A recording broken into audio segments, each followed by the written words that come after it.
What's up, guys? Jonathan here. I know we don't normally start the show this way, but we have something extremely exciting to talk to you about. It's the thing we've been teasing for months now. It's happening. Bombs Away Live. That's right, Bombs Away Live, the only place where you can get the movie screened and have us make fun of it all in one giant live event. And if you're in the Southern California area, you are not going to want to miss this. August 16th at the Frida Cinema in Santa Ana, a fully themed event transporting you back to 1987 when this film was released. Featuring a hilarious pre-show filled with clips from previous episodes, multiple photo opportunities, 80s and movie-themed costume contest, and ninjas. That's right, ninjas. All this and more to celebrate the screening of the 1987 B-movie masterpiece, Miami Connection. That's right, we're doing Miami Connection. The Taekwondo 80s synth-pop masterpiece, written, directed, and starring YK Kim, comes to the screen for one night only, and right after, we're going to rip it apart. Featuring audience participation and live Q&A from you. That's right, you, but there's only one chance for you to do that. That's if you join us August 16th for Bombs Away Live. You can get your tickets for this amazing event by typing bombsawaylive.eventbrite.com. That's bombsawaylive.eventbrite.com. See you ninjas there. My father! I found my father! Oh my god! Oh my god! Oh my god! Oh my god! Oh my god! Oh my god! Oh my god! Oh my god! Oh my god! Oh my god! Oh my god! Oh my god! Oh my god! Oh my god!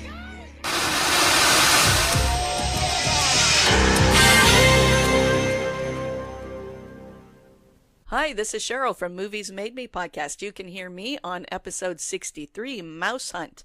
If you can't get enough of Jonathan and Jarrett, and who can, check out Jonathan's episode and Jarrett's episode are both available to listen to right now. You can check the show out at mmmpodcast.com or all your favorite podcast apps. Movies Made Me, exploring the movies that make us who we are.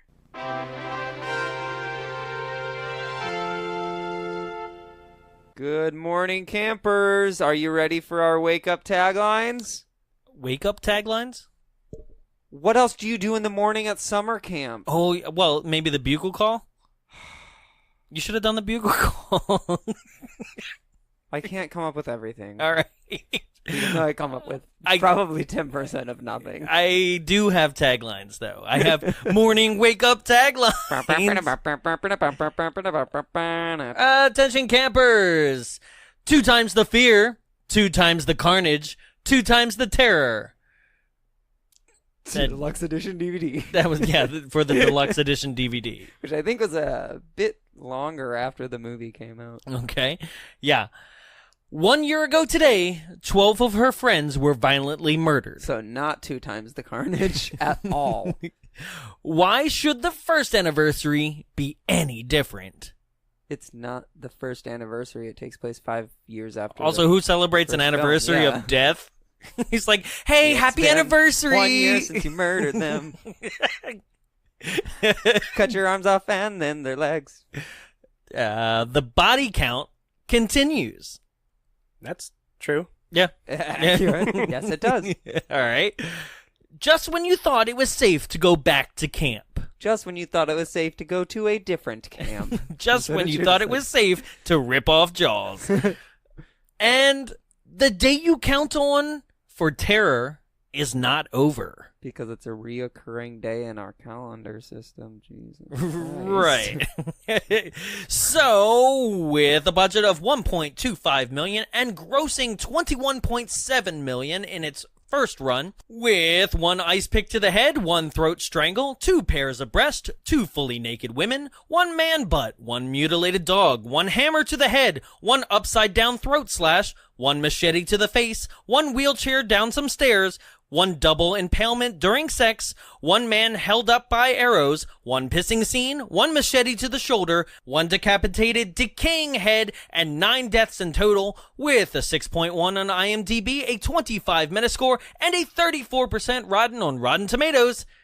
It's 1981's Friday the 13th, Part 2. Let's drop some bombs.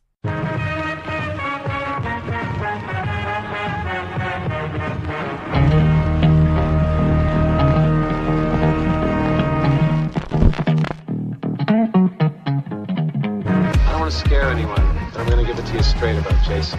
You're all doomed. You're all doomed. Among other things, this is bear country. If you're a woman, don't use perfume. And keep clean during your menstrual cycle. No punishment? What kind of place is this? Ginny, Yes. no seconds on dessert for Jeff and Sandra tonight. Jason, Mother is talking to you! Oh, there's someone in this fucking room! Welcome to Bombs Away, the only podcast recorded inside a projection booth. My name is Jonathan Young. Joining me in this studio, as always, is... Definitely not the camp counselor that's only here for the sex. Jarrett Seifert. Yeah, I thought you were going to go the camp counselor who didn't draw her eyebrows on. Oh. I really thought you were going to go for it. No, it's her own fault if she skipped her brows. All right. And you know what? You take this one. You introduce our guest. You found our guest for us today. Our guest is Tyler Rowe. That's it? That's me. It's about as exciting as it gets. I'm kidding. Tyler, tell us about you. Tell us where you're from. Have we heard your voice before? Are we going to hear your voice again? We don't know because these come out on the same day. Here's my voice. It's just going to be like very blunt and dry. Yeah. So, hi. Here I am. Hi. Tyler also joined us for our bonus bombs, our drinking episode. Did you have fun? That was fun. Yeah. Had good beer. And what kind of beer was this? It was a watermelon Uh-huh. tart. Yep, tart, watermelon, strawberry, Yeah. Berliner equation from Bottle Logic right here in Anaheim. Woo! Yeah, it was killer. Yeah, it was good. No, but no, Tyler did join us on our Friday the 13th Part 2 bonus bomb drinking commentary episode that is out the same day as this. So if you're listening to this and you want to watch Friday the 13th Part 2, YouTube willing, it actually is still going to be up for as long as possible. But as of right now, if you go and you search Bombs Away, Friday the 13th Part 2, you will see the entire movie in its entirety with the three of us talking over it, making jokes. Kind of like that other show that I'm not going to mention that we ripped off. And that's up now. So also, I have to mention, as I'm mentioning, I'm sorry you guys are going to get sick of it, but at the same time, maybe come and see us. If you're in the Southern California area, please come to our live show August 16th. We're going to be doing Miami Connection. It's going to be screening the movie and then doing this show that you know and love right afterwards in front of a live audience with you right there in the audience giving us questions and us giving you answers to all the mind-boggling things that is Miami Connection. So August 16th, get your tickets now. Bombs Away Live. What? Get your tickets here. It's a robotic monkey from Mystery Science Theater 3000, the strange teenagers that stopped me living and became mysterious. God, it's the longest title that I can never remember. It's a really good one, and it's actually filmed in Long Beach. Okay.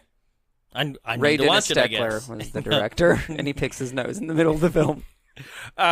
Yes, but we are not doing it Mystery Science Theater style. We are actually showing you the movie and then doing our show afterwards. It's a fully themed night full of like 80s themes and costumes, nights. yeah, like and prizes and just a whole bunch of stuff and people dressed up like ninjas. It's going to be a blast.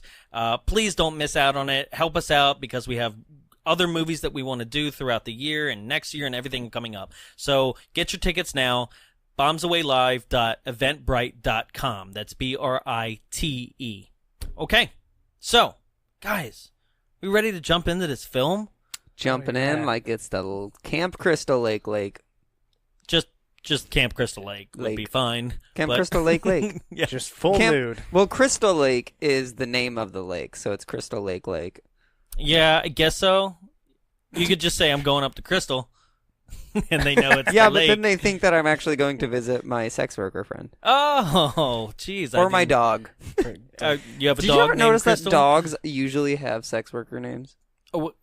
Oh, like the one in this movie? Like Trixie. Like Muffin? Muffin. Mm-hmm. That's the name of the dog in this film. So I'm Liberty. In true Friday the 13th fashion, this film starts with a flashback. So because we decided that Friday the 13th Part 1 was kind of untouchable, like people would just give us too much shit, right? We were like, oh, we're not going to do it. We're going to skip it. We're going to go right to the campy, things of the what? That these are the jokes. We're gonna go directly into part 2, but not without, for people like Jarrett who've never seen the first one, we decided I was going to do a little kind of refresher. So, anybody want to time me? What? Well, how many minutes do I get here? Like, how long did the movie get? well, the movie got an hour and a half. Well, for their filler of Part 1. I felt like, because the title sequence doesn't happen for like 15 minutes into this movie, I feel like they actually, because the beginning of this film is like the survivor from the first movie having a dream and continually reminding us that she's having a dream, because it just jumps back and forth between her and the bed. Like, no. It's a very erotic dream. Yeah. And she's in a very erotic outfit. So, like, somebody time me, because I don't... Green turtleneck, green plaid dress. Anybody going to time me? So yeah, I can give you the first movie. How many... What, 3 minutes? What do you think? think? Is that good? I have to sum it up in 3 minutes. Okay. How about that? Ready, set, give me a second. Go. Okay. So, in like 1959, 2 camp counselors are about to go and have sex, and there's a person that walks in on them and kills them off, and basically ending that summer camp right there. Now jump 20 years later, and the summer camp's going to reopen again, and you have about 8 different teenagers, one of them being Kevin Bacon in one of his earliest roles. And they all, one by one, get picked off through the night. You have the jokey guy, and he gets his throat slashed. You have Kevin Bacon, who's about to light up a doobie, gets an arrow through his neck. The girl in weird panties, just like in this one, actually gets an axe through the face. There's another guy that gets arrows in the archery range. And it just goes on and on until we're down. Archery range? Yeah. And then it just goes on and on throughout the night until we're down to Alice, who kind of is our final girl for the night, and she runs into the camp cook, who is Mrs. Voorhees. Mrs. Voorhees is basically introducing herself as an old friend of the Christies, who are the people who are opening the camp again. Camp Christie's Lake. Yeah, right? It was kind of weird there. And then goes on a monologuing rant in which basically back in the 50s, the camp counselors weren't watching Jason, her little boy who was deformed. It was a mongoloid child who was running around the camp while she was working as the cook, and they were not watching him. He drowned, and so she vowed to make sure that this camp never opened again by killing people. And then one year there was a fire after that when they tried again, and now she's like, I will not let this place open up, and decided to kill everybody on this night. And she chases Alice around the rest of the camp until a final confrontation on the beach, in which Alice takes a machete and cuts off Mrs. Voorhees' head. But not before we do one final stinger where Alice is sleeping in a boat, and Jason, as a little boy, all deformed and seaweeded and everything, comes up out of the boat and grabs her and pulls her under. And then we switch over to, that was all a dream, because she's in a hospital. And the officer's like, what, little boy? I don't know what you're talking about. End credits. Did I go over? 2 minutes, 20 seconds. Sweet! There Okay, you go. right? All right? Not bad. I think I got it, right? Yeah. Like, I was going to go through every kill, but then I was like, I forgot one or two, but I think I got it, right? No, yeah, you got it. So, but that's what everybody iconically remembers about the first one, is that it is not Jason, right? Now, it was Mrs. Voorhees, Jason's mother. That's right. Now, here we go with the second one. Now, the second one opens up like the beginning of It. Yeah. Yeah. Right? Some little kid just splashing in a puddle. Hey, come on down. Here's a balloon. Oh, right? I don't know what don't it you, says. Georgie? Yeah. Hey, Georgie. Yeah. Because there's a little boy, and he's splashing in these puddles, and then his mom's like, "You get your ass in here!" And he's like, "Yeah, okay." And then Jason happens to just be hanging around in the city. Now, this scene apparently is 2 months after the first movie. Okay? But the second movie is supposed to take place 5 years after. Right. So, because according to the campfire story that's told by Paul, Paul, because everybody says Paul's name a million times in this film. Well, that's his first, middle, and last name. Right. Hi, I'm Paul. Paul's. And in this film, Paul tells a story around the campfire saying that 2 months after the initial murders, Alice was never seen from again. Okay. Yeah. So this first scene is actually 2 months after Friday the 13th Part 1. And it seems to me that nobody could quite figure out what Jason was or would be, because the legend is that he's a backwoods dweller that's been living off animals and like things in the lake and nuts and berries, right? But also he's like, maybe I'll take a trip to the city every once in a while, right?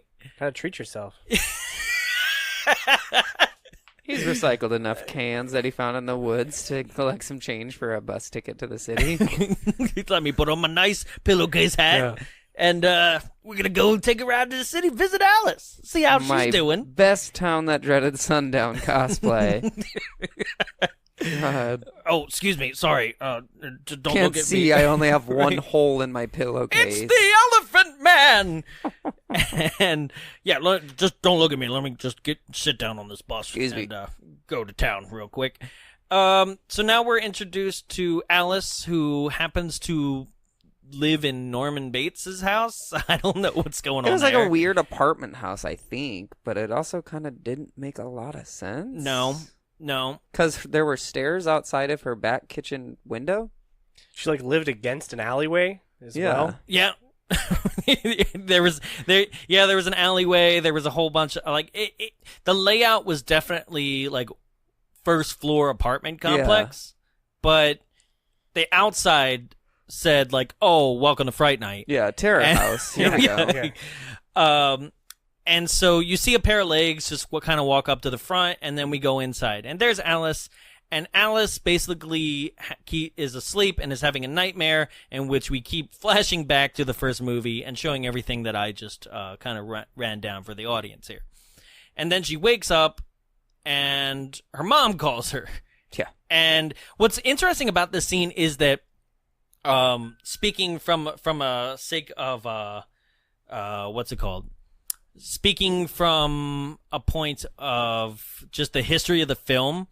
So, the actress who played Alice, okay, she was asked to return for her role, but apparently during this time after Friday 1 came out, she was stalked by an actual stalker, somebody who was just obsessed with her being in that movie, and so she wanted very little to do with acting because of that. After that, but she was still like, "Hey, I am very much like I'm appreciative of what this film has done for me. So like any participation that you want me to be in, I will be in." Right? And they were like, "Oh, okay, no problem." They wrote the script. They didn't tell her that she was gonna die. And when she showed up to the set for this night of filming, basically the majority of the film was already done. And she was like, "Wait, what?" And they're like, "Yeah, you're gonna die tonight. Like that's it." So when she's on the phone with her mom, they didn't even write anything there. They didn't hand her a script. They were like, just improv you talking to your mom. Oh, great relationship with her mom she has. Yeah. Yeah, because she's like, "Mom, just like leave me alone. I just got finished cutting somebody's head off. If you could just let me just kind of rest in peace and just do my thing." This is how I cope. Yeah, by drawing David Bowie drawings in the kitchen. Yeah, I know. I said it wrong. I don't care. Okay? It's going to happen every single time. You can correct me. Go ahead. No, I was just trying to think of a David Bowie joke. Okay. So, okay, moving on. Calling lifeguard Tom. Moving on. Anyway. Because he's a Bowie. Yeah. No, I get it. Go ahead. Make fun. She gets stabbed in the head with an ice pick. That's how we move on. Yeah. Well, she finds a head in the fridge, which right. Yeah. So she gets priest. we don't even know whose head it is. No, when you go to town, when you go for a night in the town, you bring your mother's head. It's mother's head. It's definitely Okay. mother's head. Yeah. Right? But that doesn't make any sense. Got to keep it refrigerated. Got to keep it fresh. Right. Yeah. Well, this is only, for it only being 2 months later. Yeah, I guess he's like, well, I got to keep it on ice for a little bit. Yeah. Yeah. Right? You don't want it to get rancid. No, you don't. Get all And leathery. But she gets there anyway. yeah. So Jason comes from behind and just ice picks her right to the temple, and then the movie decides that the credit sequence is just gonna blow up. It's just like Badass. Well, because intro. the first intro is it's just Friday the 13th, and it keeps coming towards the camera until it breaks through a pane of glass, right? And you're like, Yeah. oh shit! This one was like, well, I can't have it break through glass again. What can we do? Fucking explode! It's just badass. Just sweetest thing it could have done. Right? It explodes, and a part 2 is like, hey, part 2! And then, the movie continues. So, anybody want to take it? I feel like I'm talking too much here. So after that, we get the shot of a boy and a girl driving in a truck down some country roads. Right. Right? Yeah. They decide to pull off to a store, just kind of pull off to the side, and they're like, well, there's a phone booth across the street behind us. Let's go up to that. And they dial someone, and they're getting directions, and as this is happening, it's the stupidest gimmick of someone trying to, tow their car.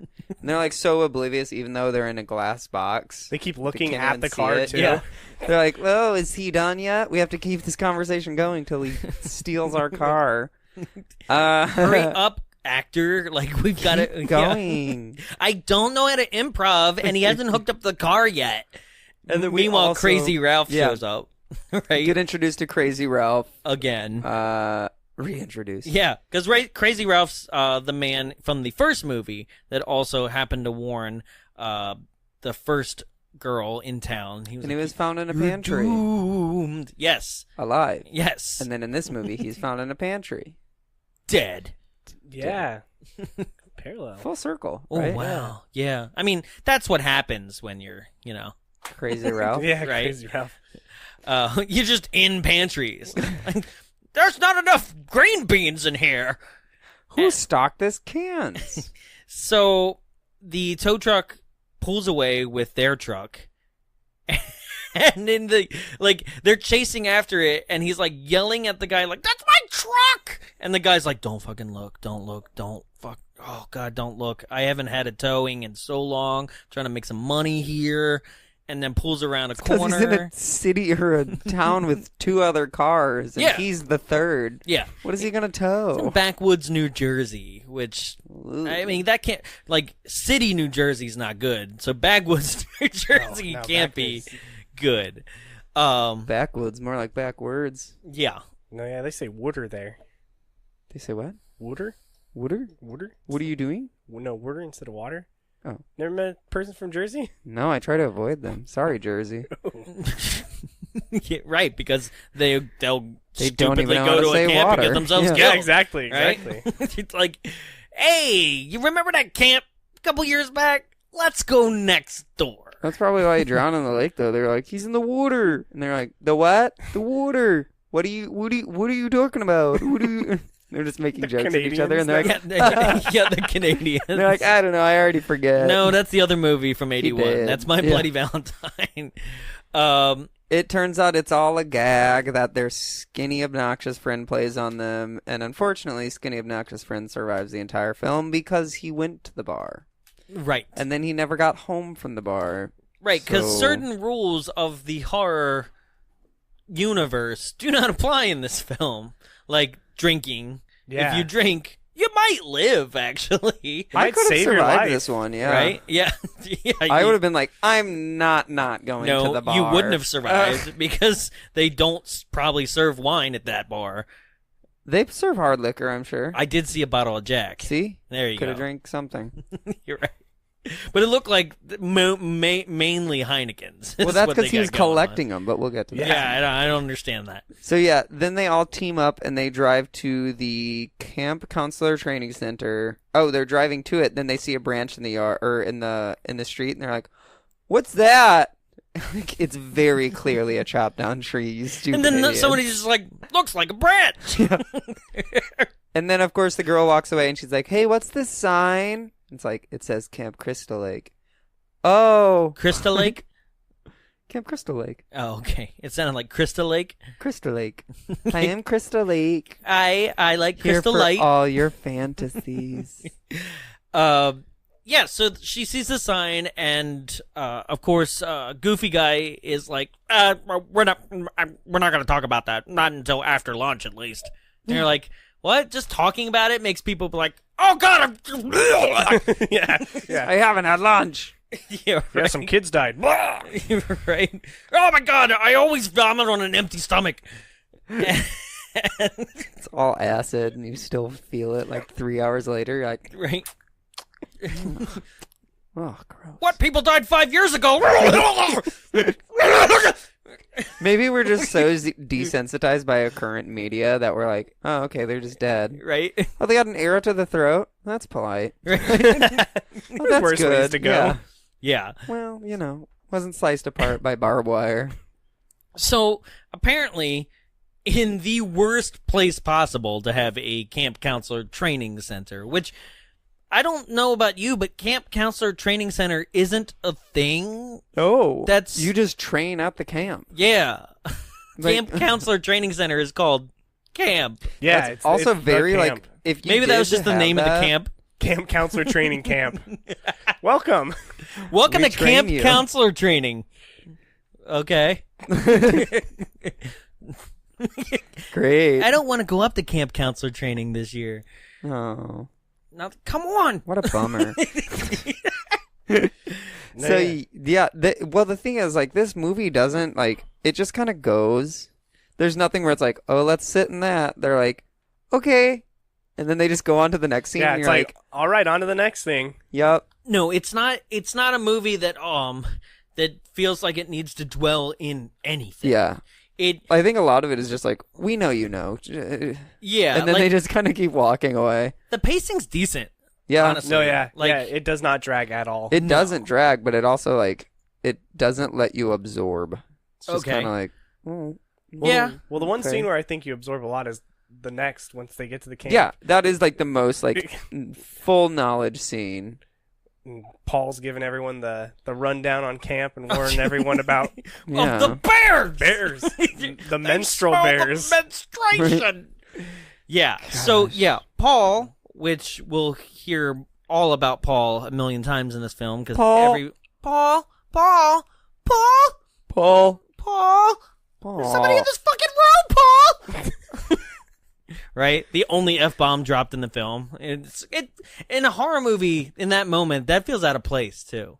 Like, I mean, that that's is what I the would only say. one. I'd be like, oh, there's someone in this fucking room.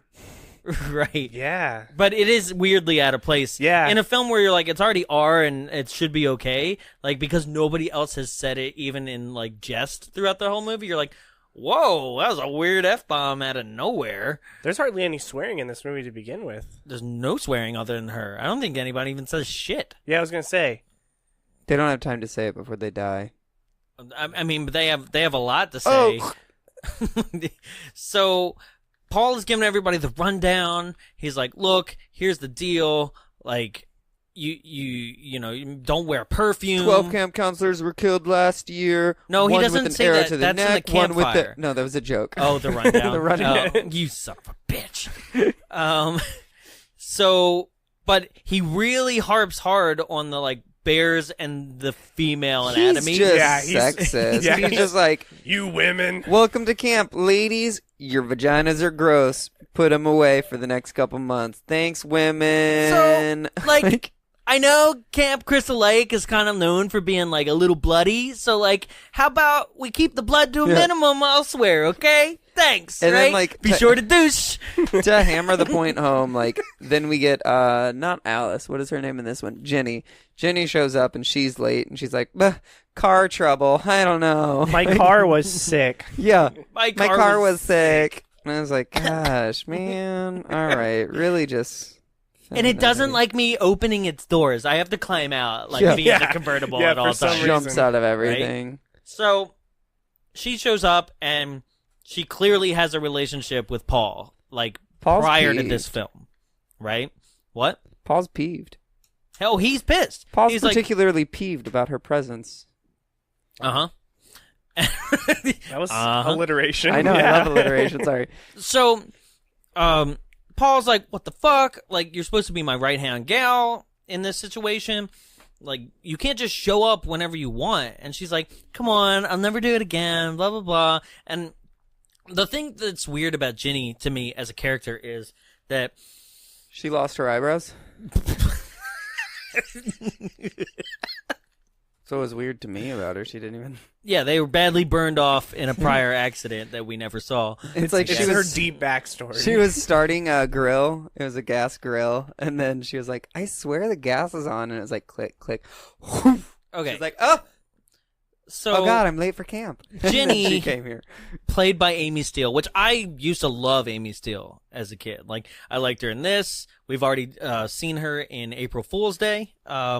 But she was also in, anybody remember that Howie Mandel movie, Walk Like a Man? No? Oh. So Howie Mandel basically is like in the film... Is Howie Mandel the one that had the briefcase game show? Yeah, Yes. and is like the germaphobe. Yeah. Okay, sure. Yeah. So back in the 80s, he used to have hair, curly hair, and he was very Robin Williams-ish, right? And he had this film in which the child version of his character, and it's Christopher Lloyd's in this too. It's actually a really funny movie, but the child version of the character gets lost in the woods and it gets raised by a pack of wolves like Mowgli would in Jungle Book. But then and his brother's Christopher Lloyd, when like his mother or something dies and the will has to be, the fortune's left to the long lost son, which is Howie Mandel, right? Who is acting like an actual dog in this whole movie. And they have to hire Amy Steele as a behavior psychologist to try to get him to at least be able to read and write enough to sign his name and sign the will away. Like, that's the whole movie, right? But it's like genuinely like just weird and funny. And the point I'm bringing up with Amy Steele is that like she kind of is playing partially the same kind of like behavioral psychology. Like, it seems like she has some sort of like psychology thing because she keeps bringing up little hints, right? She brings it up in the bar about Jason's behavior. She then psychologically somehow knows how to control Jason by the end of the film. And then also, she also makes a joke to Paul about being like, I know how to make you my bitch. Right? Because, like, in the middle of this conversation that Paul's having, she's basically interrupting the meeting by continually trying to start her car back up. And then, like, Paul goes and it stops the meeting. I don't know what happens, right? No, he doesn't say meeting confirmed. He makes a menstruation joke and then, Confirmed. dismissed. We will have this meeting. We're already in. Yeah, it's weird. He says excuse me to the group, brings her inside, scolds her. They both come back outside. He tells her to pack her bags up while he finishes the meeting. Go put your car in the lot that we've Yeah. never seen at all. Yeah. Because then for the rest of the movie, every time you see a car, it's literally just parked randomly on that road. On that Right. road. Yeah, right in the no dirt. lot. There's no lot. Yeah, and then he gets behind the car and it takes a big old shit in his face. Right?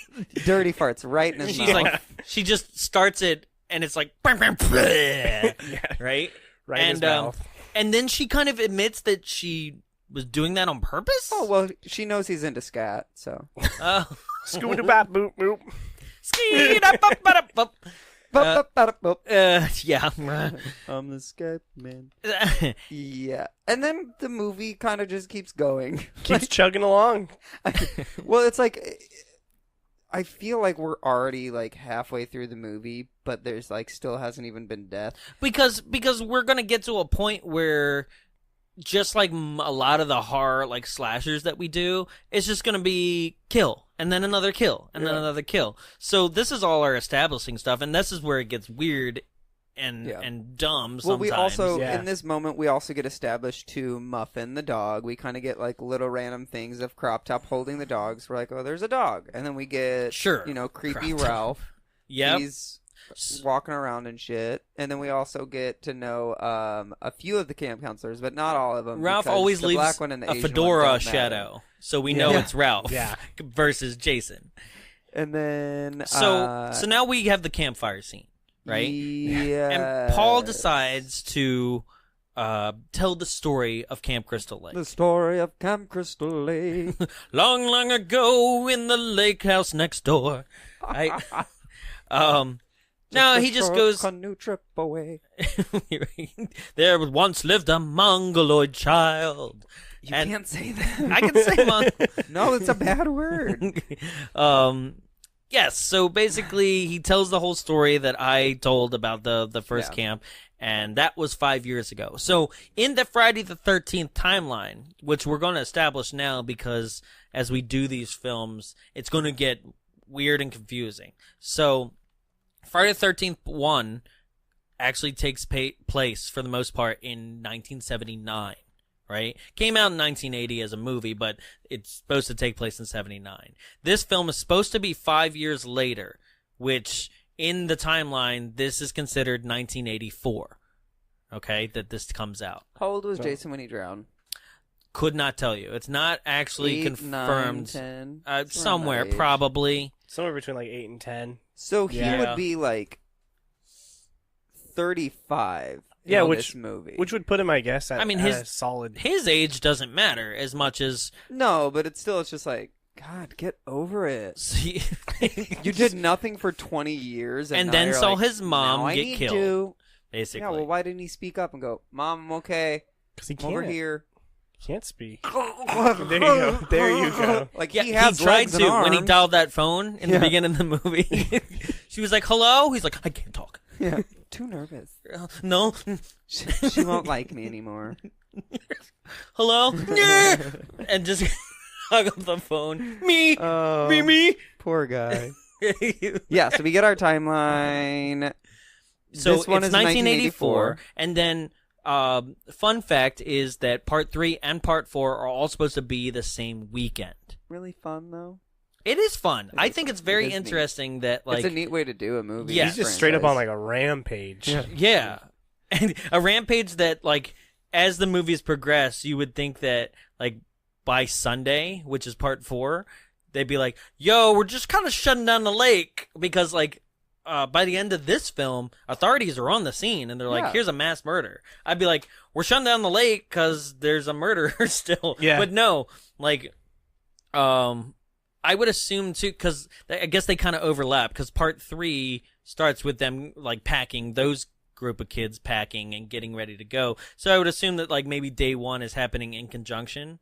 Like their day 1, and it kind of overlaps. Yeah. But eventually, you would think a police officer would be like, yo, shit just went down over here on the 13th. Maybe on like the other side of the lake is a different county, and they're like, no, we don't share our police records with you.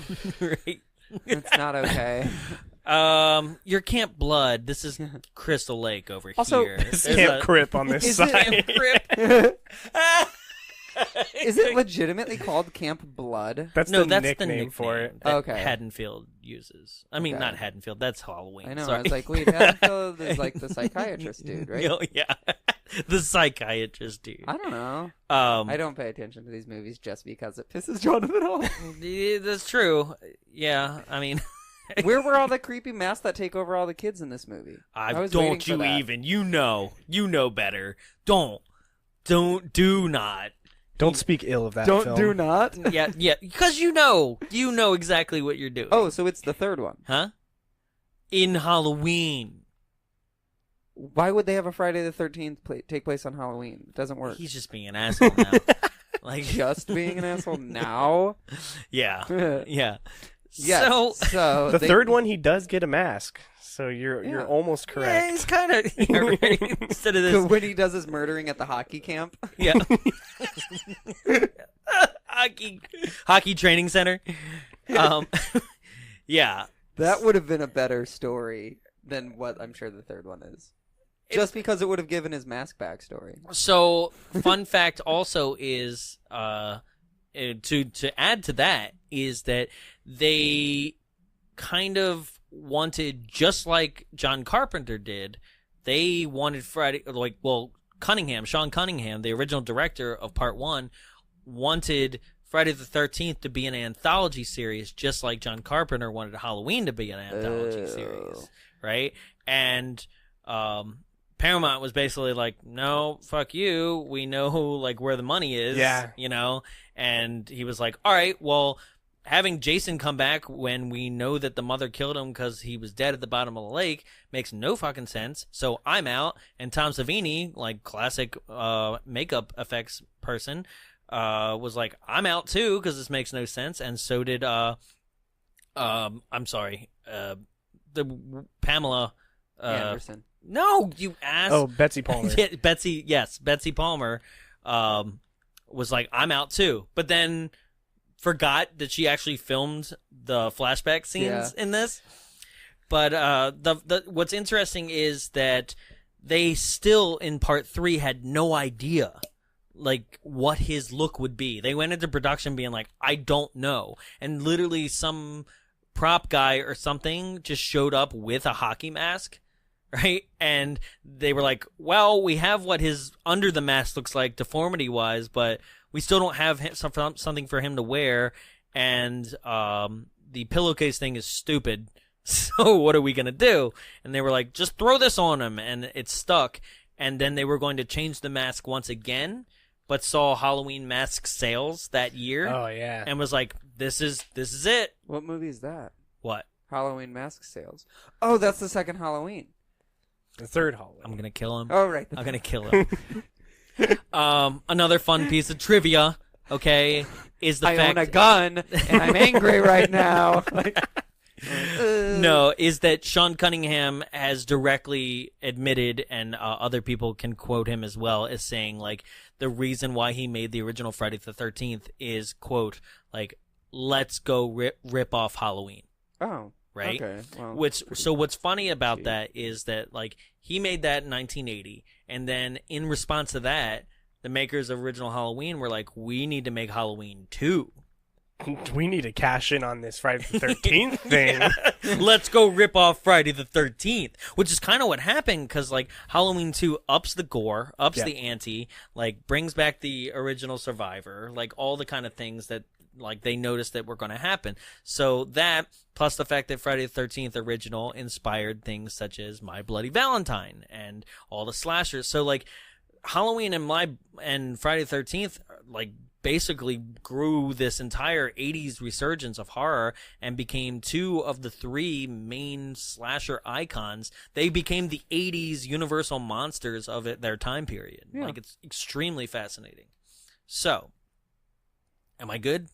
Did I cover it all? Yeah. Yeah, I was gonna say know where we the started. opening scene of this movie when Jason first steps off that curb is very Halloween. It almost feels like you are watching a shot for shot remake of Halloween in the Friday the 13th. Oh, sure, because it's not exactly POV. Yeah. Right? But you feel like you're trailing right behind the killer. Yeah. But then the rest of the movie is POV. Yeah. Yeah. Right? Everything else. That was odd, but also you're right. It does have that feel Yeah. of we're gonna kind of stay right behind the killer and see what he sees. Yeah. Right? Yeah. So, back to the movie. Yeah. Paul decides to give the whole backstory on why, this was 5 years ago, and it's 1984 apparently, and he's like, Jason is still out there, and it's all to tell a story that's kind of true. The details are true, but it's just to scare everybody, because Goofy Guy comes out of nowhere dressed in a loincloth and a I don't know, Goofy kind of mask. monster mask? Yeah. What is it? Comes out with a spirit. It's very insensitive. Yeah. Well, I was To all New Jerseyans. Yeah, they're like, you're making fun of my grandma. They don't talk like that at all. I don't know. I've never seen a New Jersey, let alone an Hey, old one. damn, is that like a slur? I've never seen a New Jersey. Ooh. I hope so. You get some angry fan mail. Goddamn New Jerseys. We don't even get any, so it's Yeah. fine. I'll write All one. fan mail's angry fan mail to us. So, yeah, he scares everything, and he's like, I don't want to hear any more of that shit. Now go to bed, right? Yeah. So, as that's happening, we're following Ginny, and Ginny is undressing, and she feels somebody's watching her, and it's Paul, and they make out. But somebody is watching her, because it's Crazy Ralph. And he's like, ooh. Oh, hell yeah. Ooh, you're doomed. But not tonight. Like, he literally is just watching them from a tree. You're doomed. Pulls out a bottle of lotion behind that tree. He meant to say, you're domed, because he was talking to Paul, because he was about to get some mad dome. Yeah, like, pretty sure they have sex. Well, no, doesn't she say she's, like, Oh, she's her on the period? rag. Yeah. She yeah. actually says that? She mentions it, yeah, because then when they wake up in the morning, he's like, beware of bears. Yeah. But Crazy Ralph... Clean that pussy! Yeah. It's really good, though, that Crazy Ralph is into autoerotic asphyxiation. Yeah. Oh, He was already masturbating. Then he was getting choked to death while masturbating, so... It's a dream come true. Yeah. Oh, It's a nightmare God. dream come true. Yeah. Yes! No! Yes! So Jason, from behind a tree, takes and puts barbed wire around Crazy Ralph's neck and strangles him against the tree. Yep. End of Crazy Ralph. And so, moving on, it's the next morning. I do love that. Like, watch out for the bears! Yeah. Like, he's so obsessed with the bears. He's really worried. Right? They can smell your period blood! I've been there! You don't want to go there! Right? Yeah. It's fucking bear season! Just They don't like picnic baskets, they like your pussy! Ew. Hey, boo-boo! Yep. What? I don't really recall what happens on the second day besides them going swimming. They go swimming, and they they go go for hiking. a run. The running where the wheelchair guy is like, you guys gotta run faster. And then Yeah. everyone's like, you're in a wheelchair. Right? He's like ragging on everything. He's like, come on, I can get out and push harder. Yeah. Right?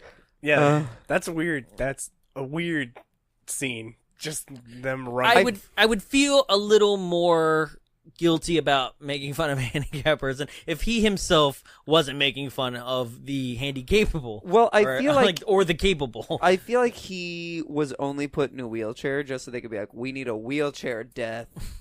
We need this sick death. Yeah. Some guy came into And the room act- was like, I got this. I storyboarded it all night. Guys, check it out. Wheels. Go on. Strap him to a guy. No, that we don't strap. Okay, well, what if he was like sitting in a chair that had wheels? This is new. You're right. It's new. It's inventive. All right, remember like in The Exorcist where that guy just like fucking fell down all those stairs? Yeah. What if we showed a guy roll down those stairs? Okay. And then like, what if we cut away from it before it was like over with like a flash of white light? Because that's what happens. That's the other thing. Like, sometimes in this movie, they don't know how to transition to a different scene, so it just gets bright white, and then it goes zooms to the in next super scene. quick and gets bright white, and It's then like, is like, oh, we're done Ugh. here. Or they do some like weird wipes.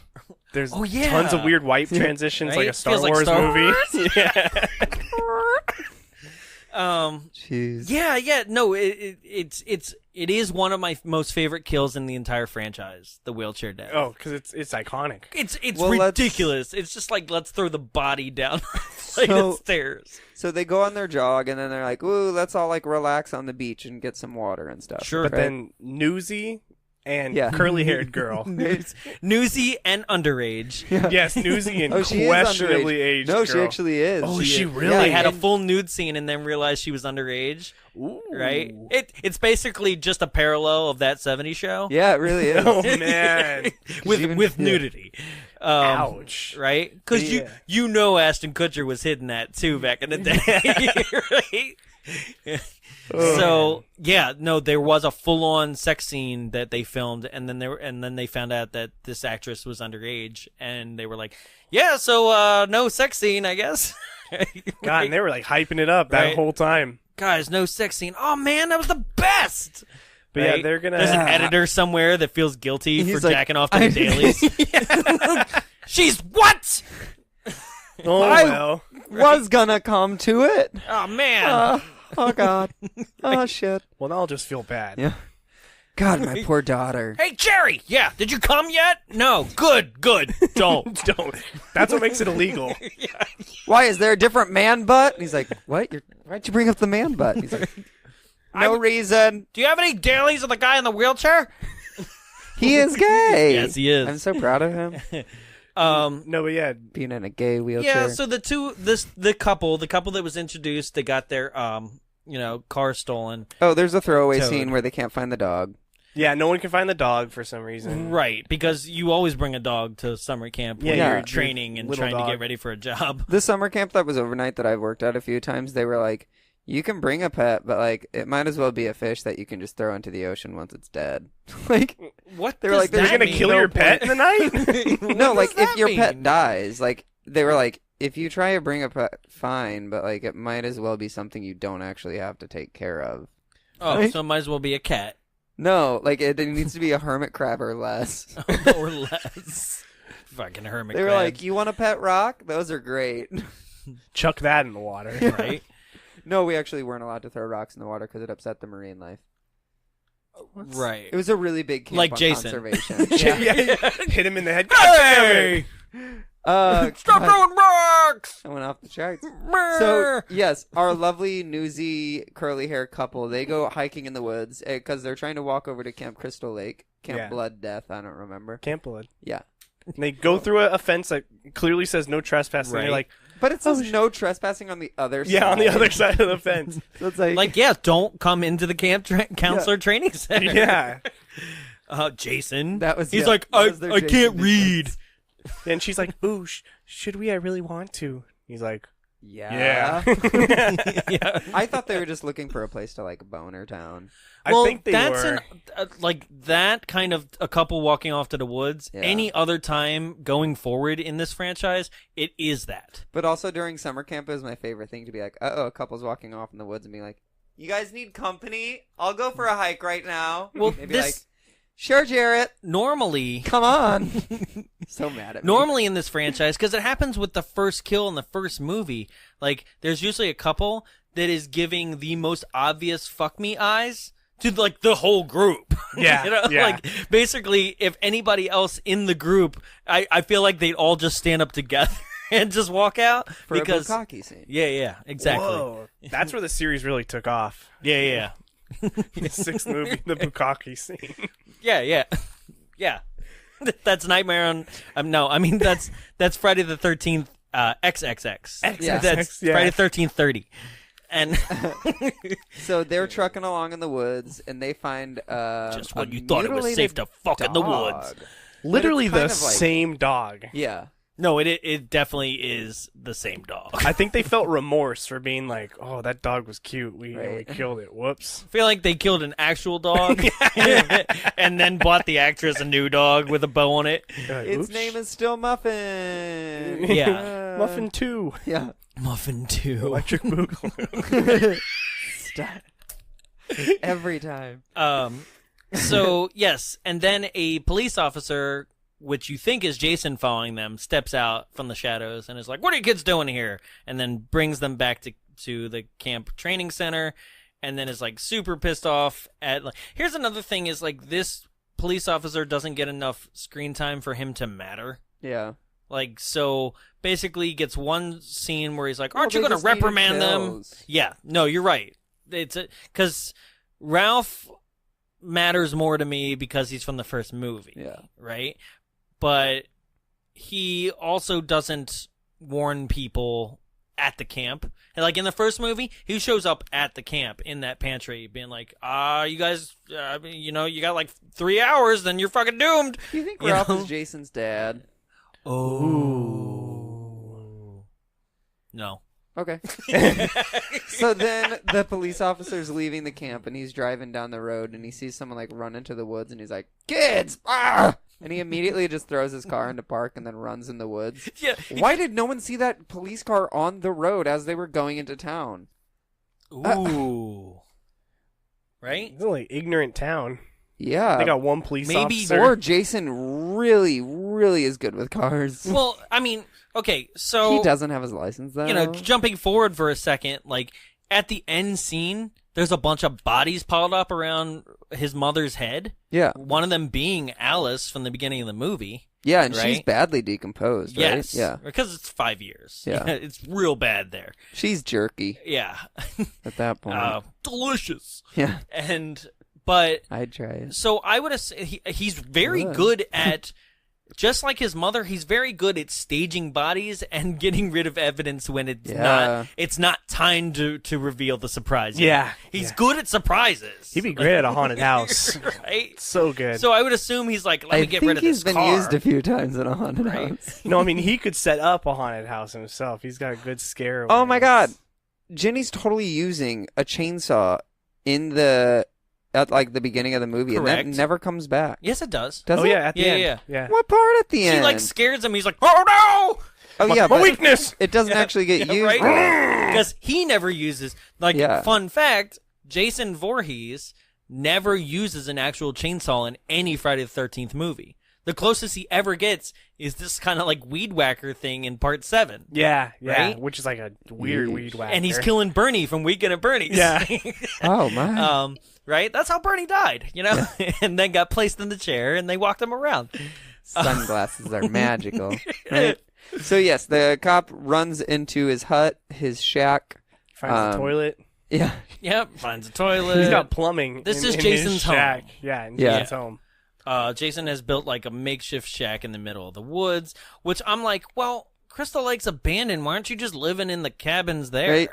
Yeah. Right? Yeah. Maybe in They're case well some better. developers They're come better back. built, right? No, They get back to the camp and can't like, live how there." come all of these cabins are missing one wall? Like, did someone build a different cabin out of all these other cabins? Like, you're like, Yep. sure Man. enough, he did.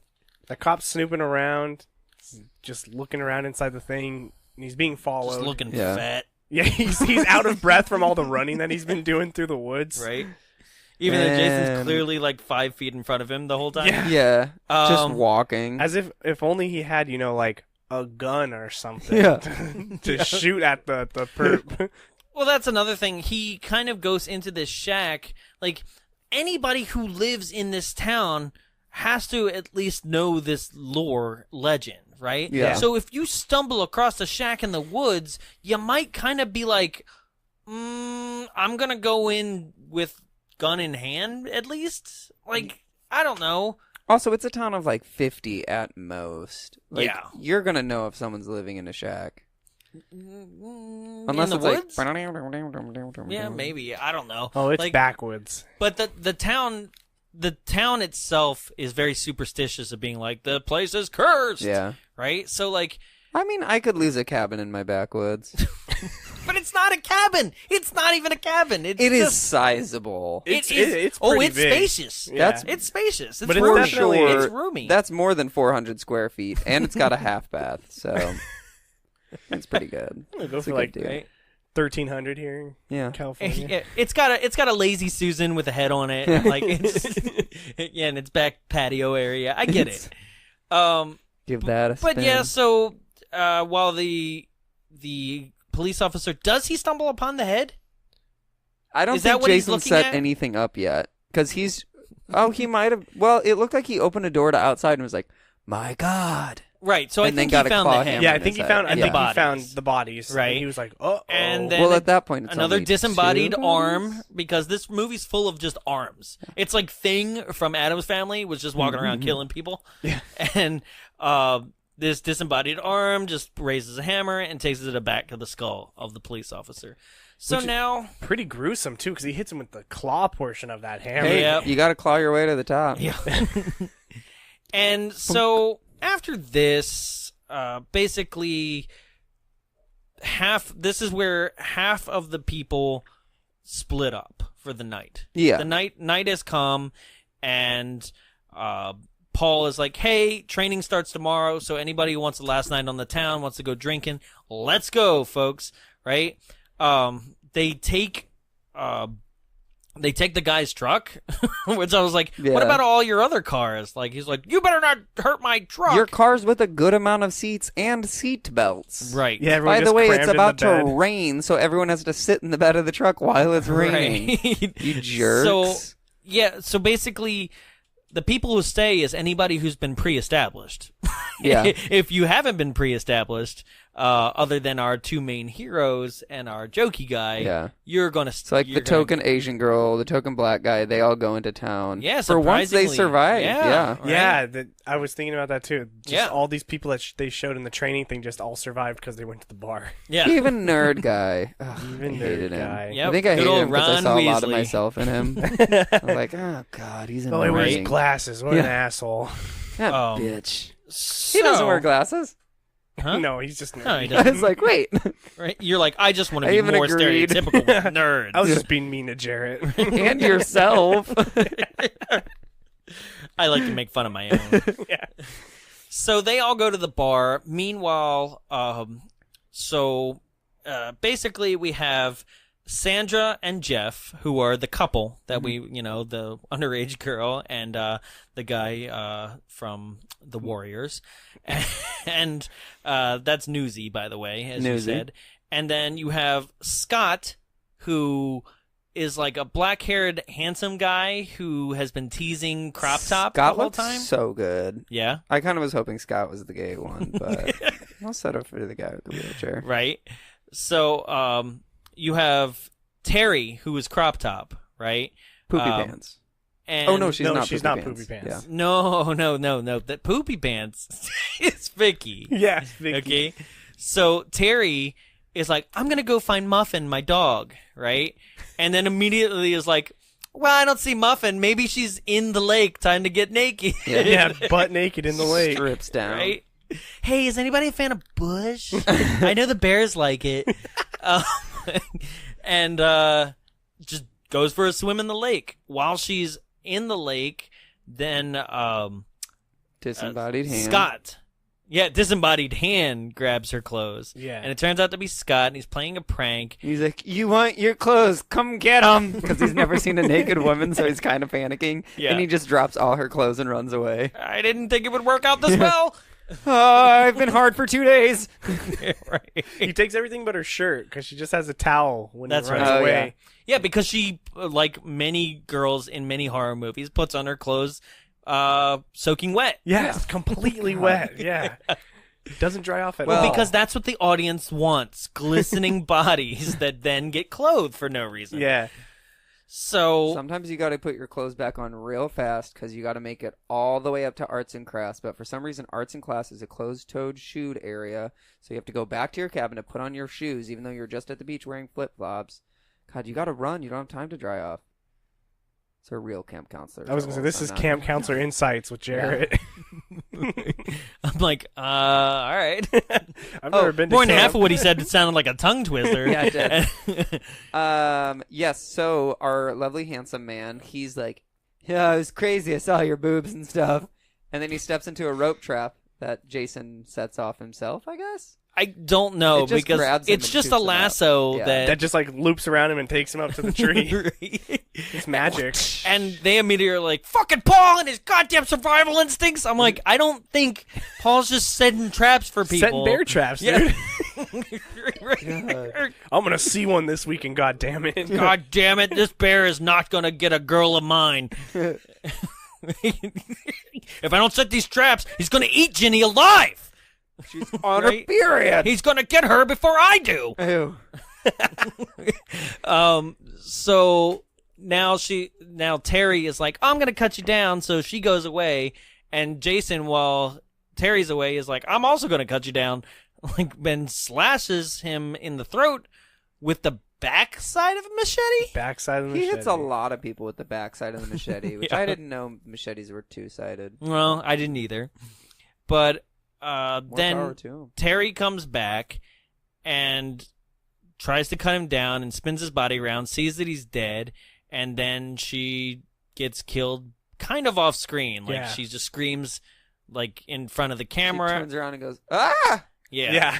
And the transition jumps over to a band at the bar, and they're That's having a whole right. nother conversation about Jason and what if he is real, and Ginny's like genuinely interested in the lore of Jason, while the other two are like, that's bullshit.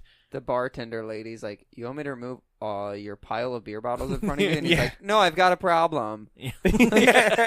No, I'm collecting. He's had like 10 beers at Yeah. this point. It's insane. Yeah, That is probably going to be some really bad beer shits in the morning, right. honestly. Like, it's going to come out like hot lava. So Everyone's just, okay. all right, so back over to basically Base game. Mark and Vicky have been flirting, right? And the joke that I kept thinking about the whole time that then came to fruition within her own lines was, is everything else working down there, Mr. your- Wheelchair Man? Does your dick work? Yeah, Is basically. basically what she asks Right? him. And Hey, boy, what'd that dick do? yeah, which my favorite thing was where they go, your cabin or mine? And then it's like, well, which one is ADA accessible? Let me go drop the ramp in my ADA van and we'll go somewhere private. Yeah, pretty much. So Let me get the camp bus. The Vicky- short one. the short one. So Vicky is like, I'm gonna go get changed, and Mark's like, hurry back. Meanwhile, Sandra and Jeff. I thought you were going to say, meanwhile, someone shit her underwear. No, we'll get to that. Sandra and Jeff have gone upstairs to start having sex. As Brown this chicken, is brown happening, cow. now Mark is waiting for Vicky. A storm has begun. Oh yeah, that's right. Just a random storm randomly. has overlaid over the film cell, and then as Mark is waiting, a machete comes from the wrong side, in my opinion, of the frame. Yeah. Right? So, okay, it's this shot that makes you seem like the killer's POV is behind Mark, right? He's sitting in his wheelchair out on the patio, and the camera just keeps getting closer and closer to the back of his head. But then a machete comes from the front right side of the frame. Yeah, and also you don't see anything behind him when he's sitting there. No. Maybe No. he just, like, jazz stepped around him like, He can't step. Oh, Jason. Oh, yeah, Jason. God damn you, insensitive bastard. He can't step. I'm a bully. I was like, is that why Jason drowned? He doesn't have legs? And I was like, oh, wait. It's a new portion of the lore. Yeah. Yeah. I don't like other deformed people.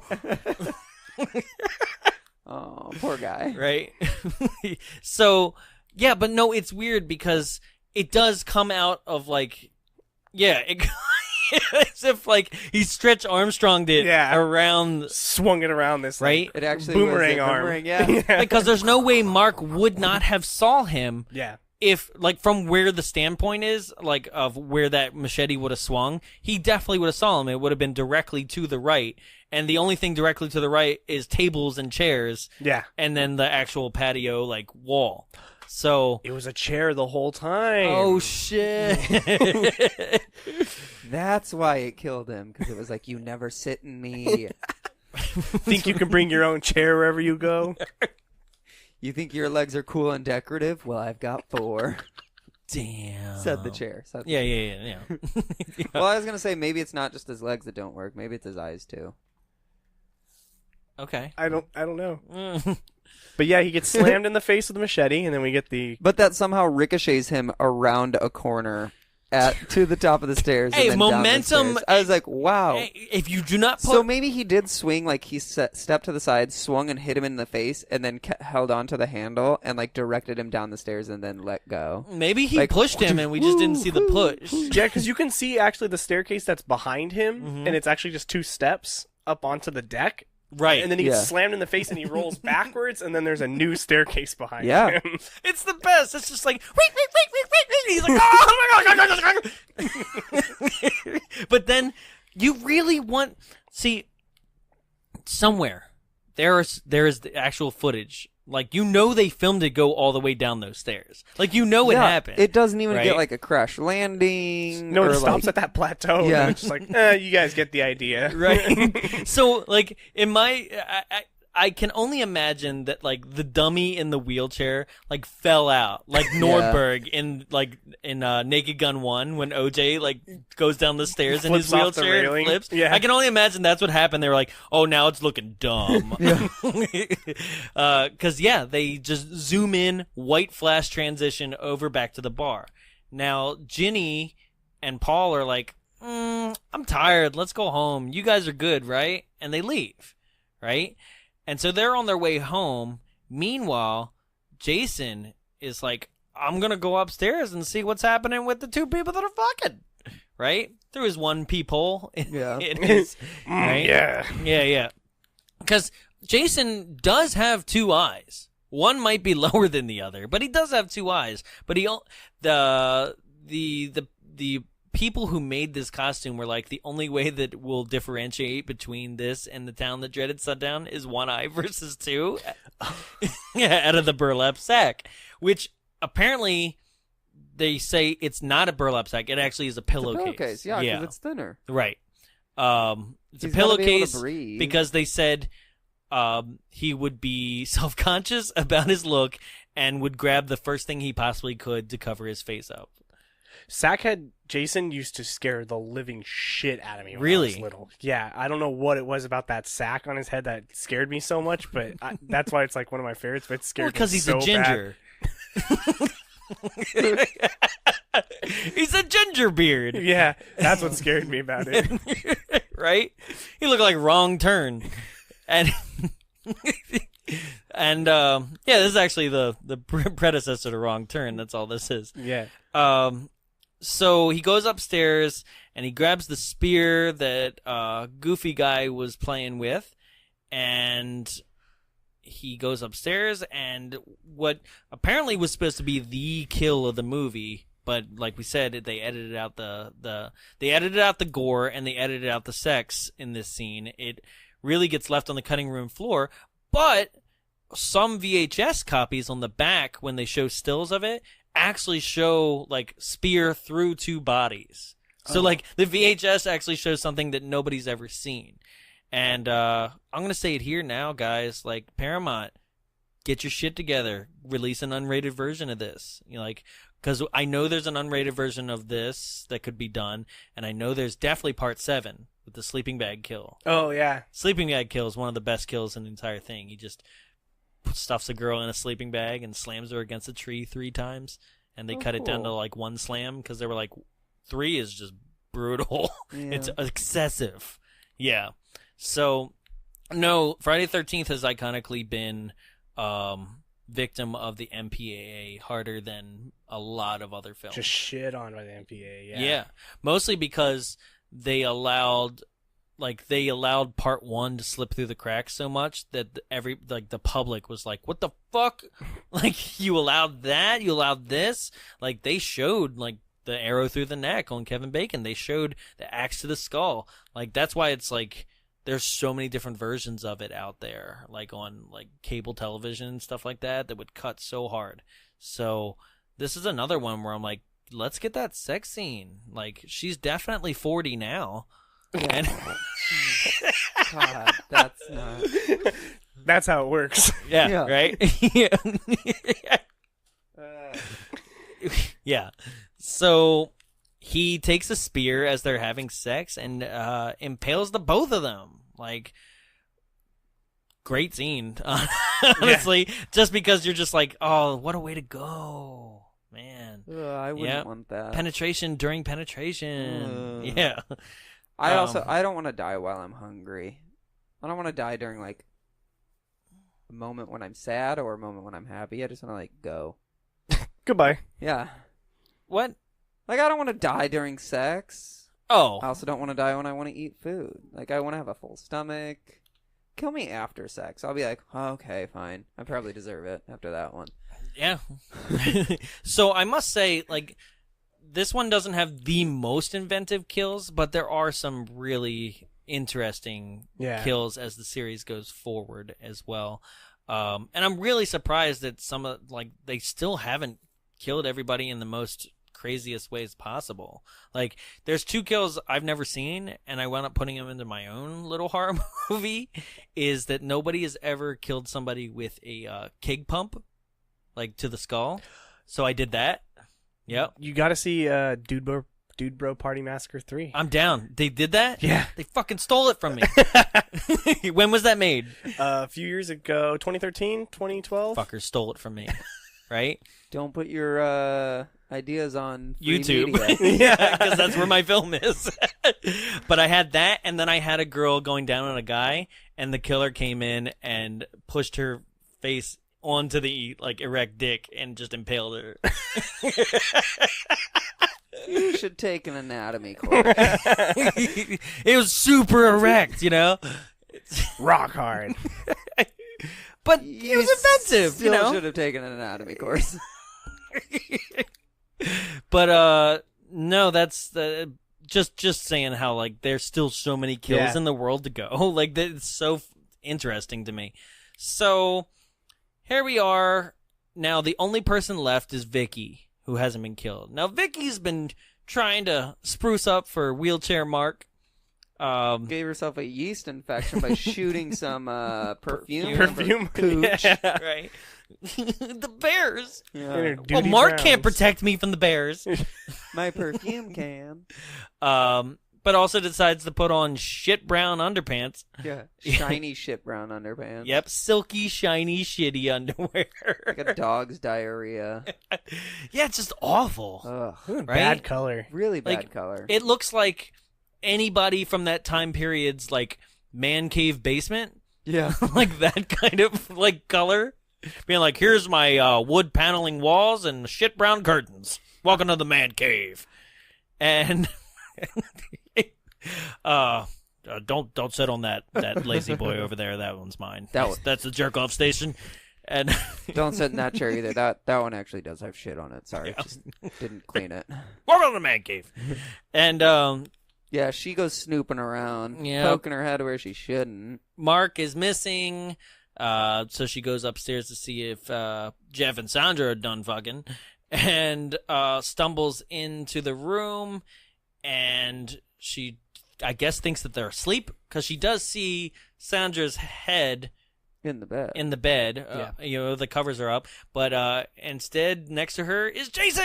He's like, "Hey, what up?" And this is where we get a POV of Jason with a stubby thumb.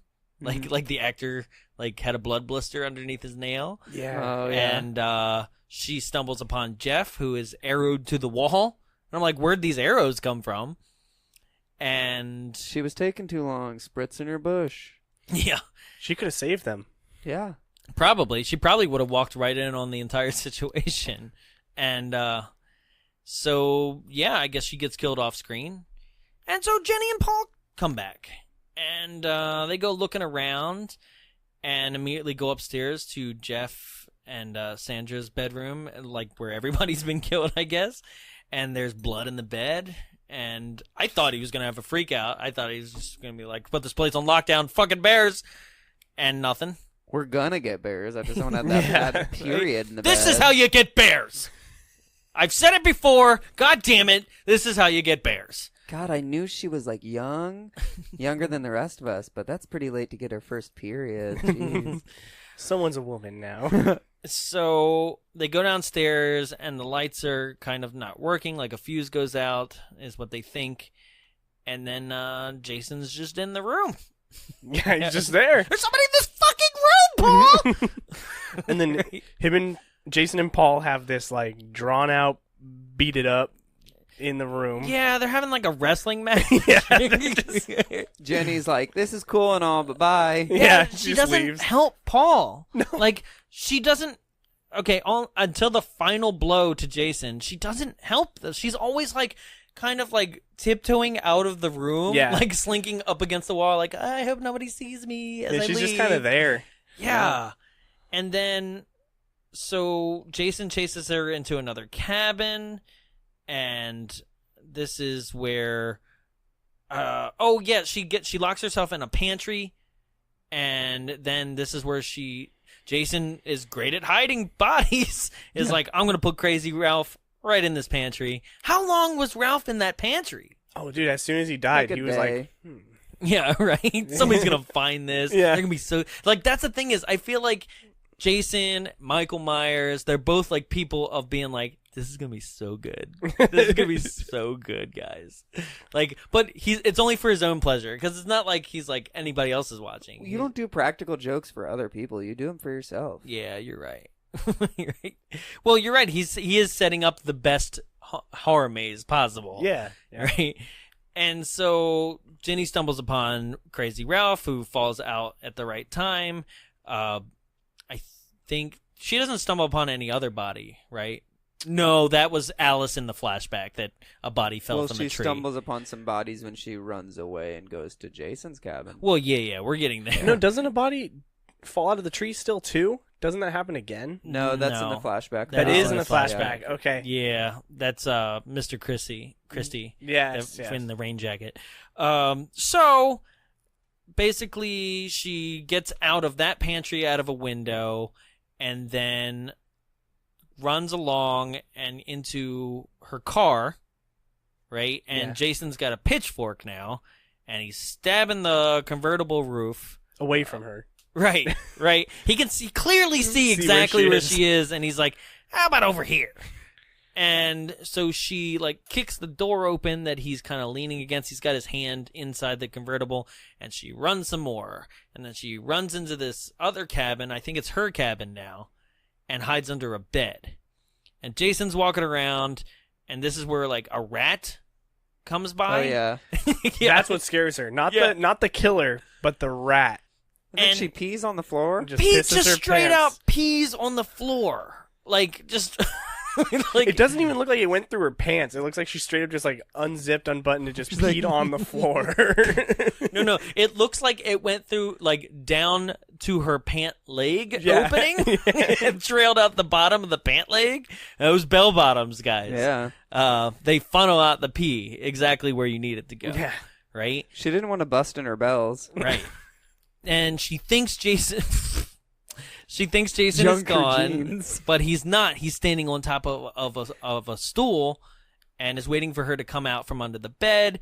But as she does, he's like, "Oh shit!" and fucking falls into the piss. The stool breaks and he falls in the piss.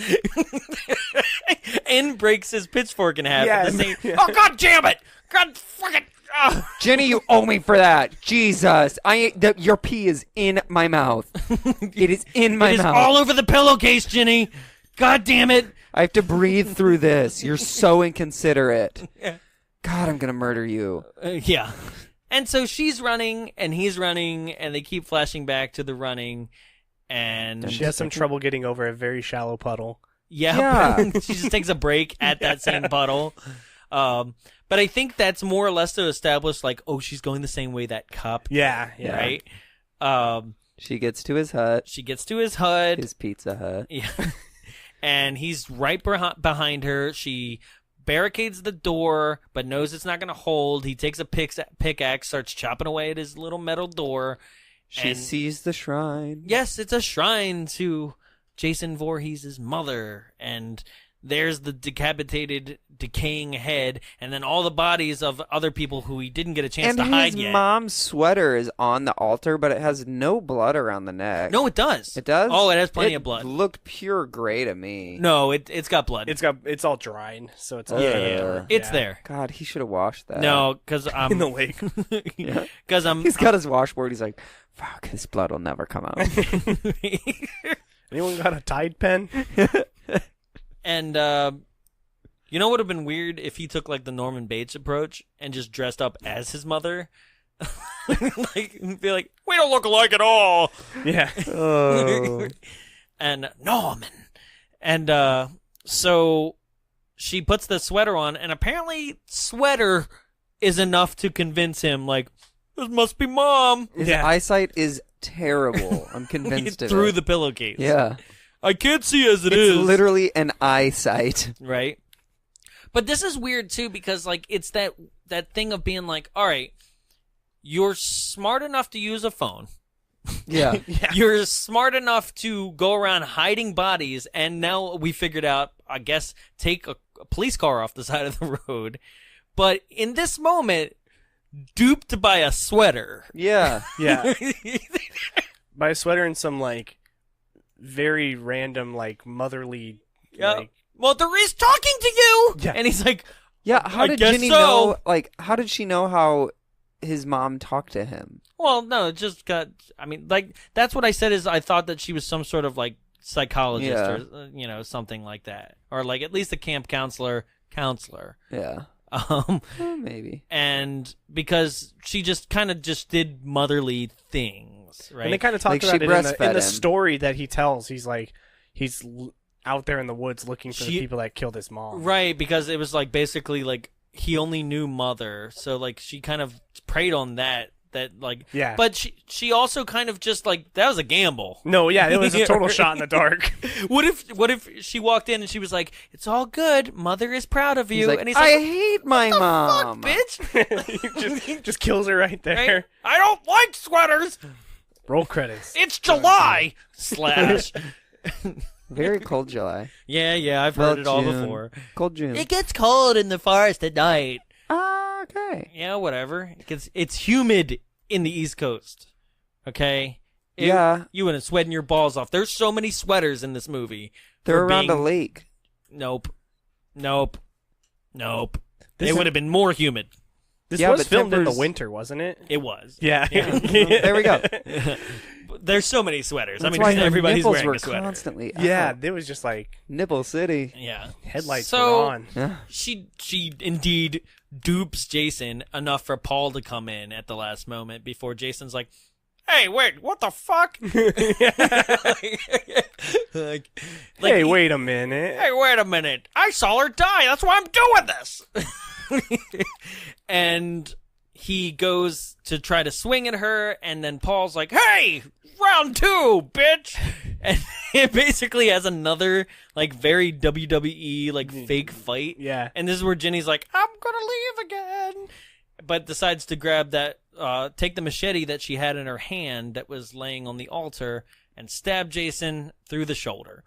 Now, they decide to unmask him, and they're like, "Oh, gross." Old man Jenkins. Yeah, right. God, it's like roadkill.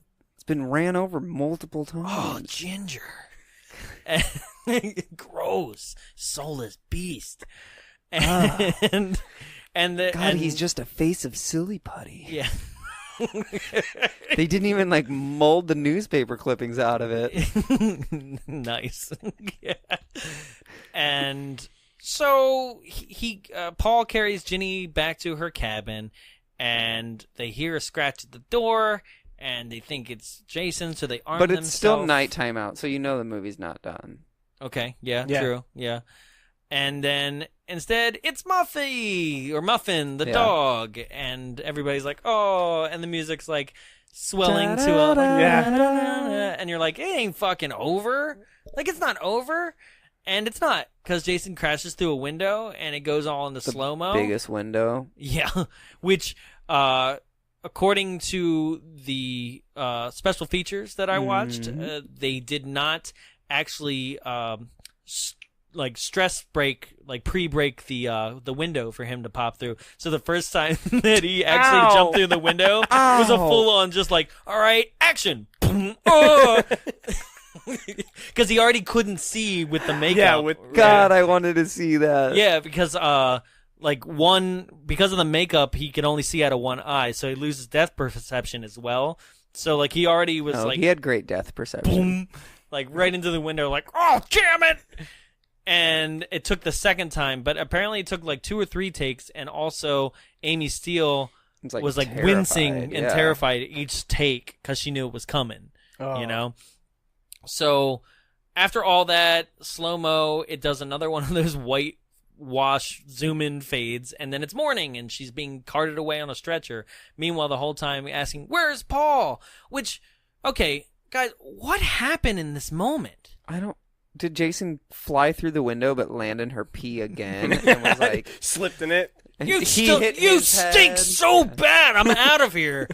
Paul, take care of the Oh God, the bears are coming. Yeah, a bear got Paul. Maybe that's like where he is. the other God damn your counselors- periods!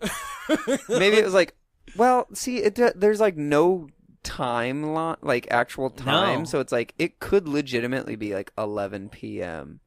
Okay. like when that happens, because they left the bar. They were decently. Everyone was decently pretty Right. drunk, but like they left the bar, but the bar was still popping. So I would say it was You around think like 10 everybody p.m. came home and he got scared away in that moment? Maybe, but like, why wouldn't he just kill all of them too? Right. Well, Because this is the end of the movie. She goes, "Where is Paul?" And then the movie switches over back to Mrs. Voorhees' head, and it keeps zooming in, and you think it's actually going to, like, the eyes are going to pop open or wink at you or something, Yeah. which apparently was filmed, and then they were like, that's fucking stupid. Yeah, because Nice a little wink. 35-year-old man living in the woods is real normal. Well, Well, I mean, it's yeah, more when I normal say than it you like think. that, yeah. I was like, yeah, actually, never Yeah. mind. It's called Off the Grid.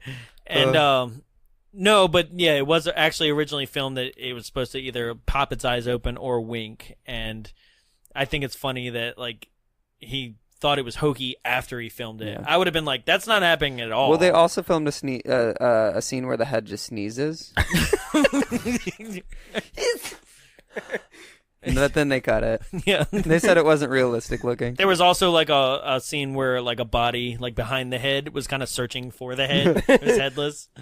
just reaching above itself. But it also was like topless and old saggy boobies, and it's like looking for the sweater at the same time. It's Right. like, I swear Right. I left it somewhere. And the original song to play at that moment on the freeze frame was like, "I ain't got nobody." But the nipples were just like cutting glass everywhere it went. Yeah, so I don't know what happened to Paul. We don't exactly know No what one happened. does. There is so just like in this one, in Friday 3, the movie does open up with like basically Rock hard nipples. yeah. And that head just walking around dancing. No, it does open up with basically everything from Mother is Proud of You, her like doing the sweater scene, right? It does all that. But It shows the entire movie from that point on. just like this one did, Oh my god. right? Yeah. But it does not show him breaking through the glass. It ends with them walking out, and then, like, basically from the waist down, him laying there. Naked. Yeah. Dick out. Yep. And just right next to Crazy Ralph. Like, no, it Jerking off onto his it mom's shows head. from the waist down, him laying there in like a pool of blood, and then like Whap, grabbing whap, the whap, machete and walking away, and then showing the mom's head, and then it says Friday 3, like that, like in 3D because that one is. So they 3D. like changed the end of the first one. Yeah, or the they second basically made it as if like smashing through the window was a dream. That's what it seems like. Which Oh. it ends. First one ends in a dream, so why not? Right. Yes. Third Well, one it ends could in a be- dream too. Yeah, third one ends in a dream as It well. Third could one be- ends with Mrs. Voorhees' body coming out of the lake in homage to the first one. Oh my god. Yeah, so that It's like exhausting. basically the first 3 are like Stop having welcome to dreams, dreams, Yeah. right? Which is weird also because then dreams take a big part in Jason's life in the afterlife by the end of it all. With But Freddy, Yeah. Right? it even all get comes that full far. circle. They knew about it in Ooh, 1980. wait. What if every single one of these final girls are being terrorized by Freddy after they've been terrorized by Jason? Ooh. Or Jason is just a different dream entity similar he's a dream to warrior. Yeah. Oh wait, no, not like that. Dream Warriors. But like how Freddy was born and lives in nightmares, Jason was born and lives in nightmares. And that's actually what's happening to everyone. But in the first movie, he was pulled out of the lake because of the dream that What's-Her-Butt was having. Kelly? No. You mean in Nightmare? No, in the first Jason, in the first Friday the 13th. Alice. Alice, yeah. She actually pulled him out of the dream world whenever the boat thing happened. Mm. You know, getting Yeah. real deep. So he's actually the same entity, idea monster that Oh, so that Freddy is. So he grabbed her, and then she woke up, and then he was And he released was like, into the world, Oh, yeah. right? Okay. Like they do to Freddy. Yeah. Yeah, exactly. yeah. And then he's out, and then Jason goes around town at like gay BDSM clubs Yeah. with his hockey mask on, but it's a leather hockey mask. Ooh. And He's like, society's not ready for your kind. he's inside of me, and he wants out. Yeah. So yeah, that's Friday the 13th Part 2, and we destroyed a pure beloved classic tonight, guys. It's a good one. Right? There's gonna be so many people in Midsummer being like, "Fuck those guys! Fuck them so fucking hard." I thought they loved horror. They said they loved horror. So we also do one of the things that we do at the end of the show is your recommendation. Like, who would you recommend this to?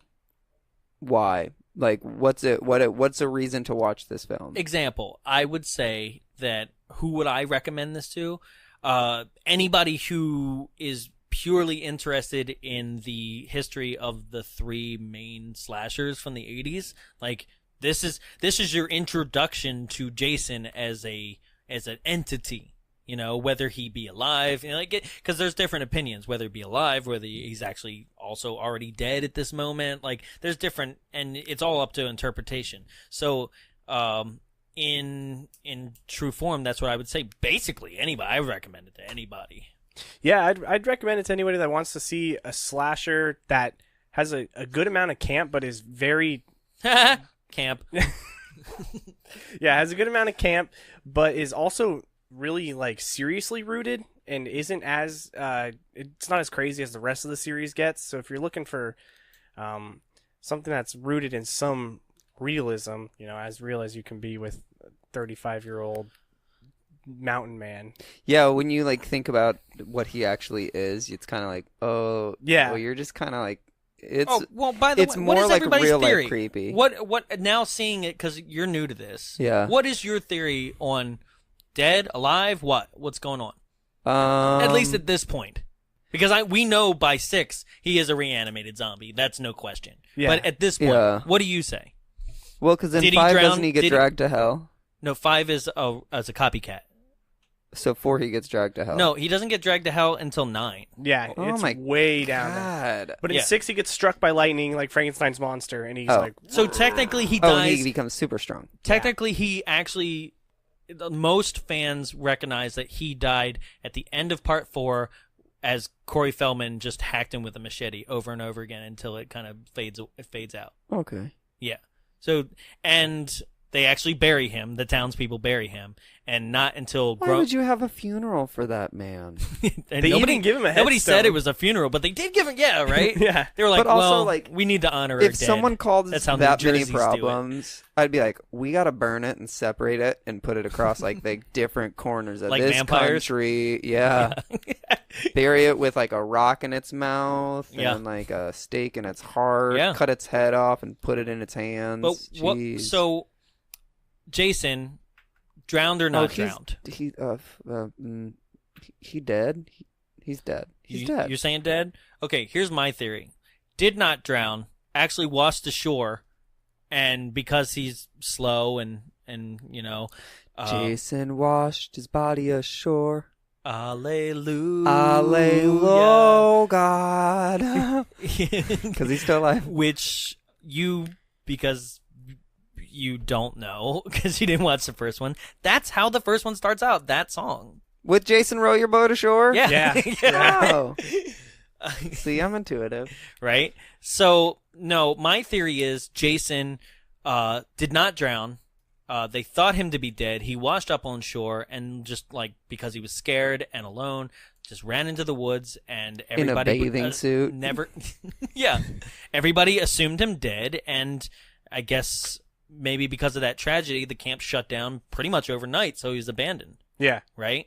And then... But like no divers were like, let's kind of like search. No, this they say lake. that they didn't even search for him. No, they did say that we never found him. Yeah, yeah. Basically, so Yeah, yeah. they did look in Yeah. some way, shape, or form. We don't know how thorough that was, but that's my theory, that people just assumed him drowned. The tragedy was too much for the camp. They closed up overnight or within like 48 hours and never did a thorough search of the rest of the property or Yeah. anything. That's what I would, because that makes more sense to me that like he's a backwoods person and I don't technically believe the whole he watched his mother die.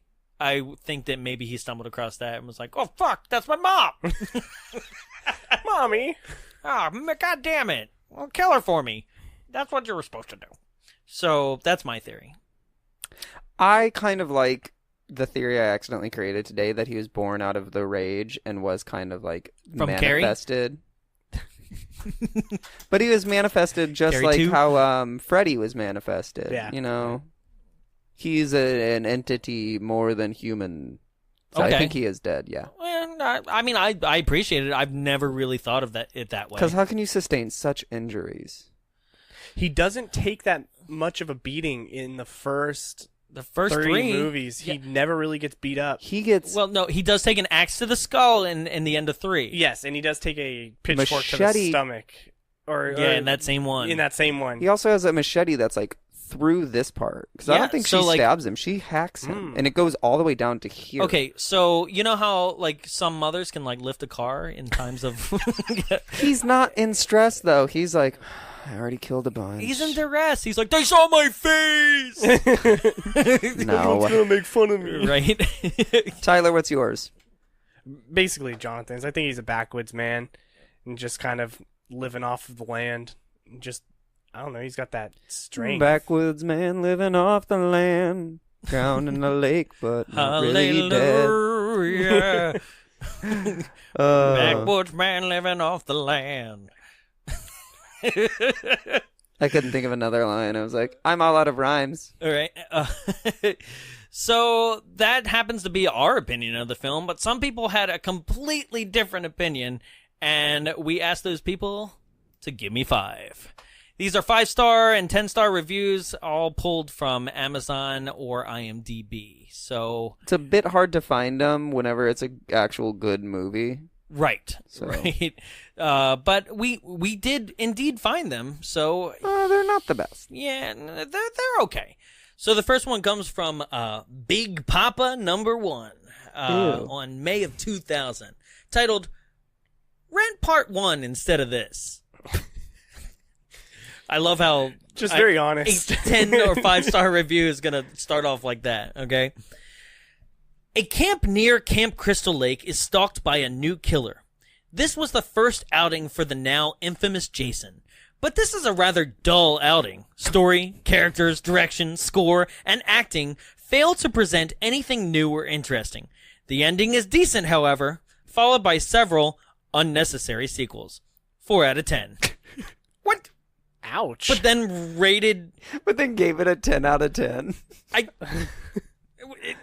That's not... What? I just love when people don't know how to do the rating system, so they're like, yeah, I put 10 out of 10, but then I give it my own score, right?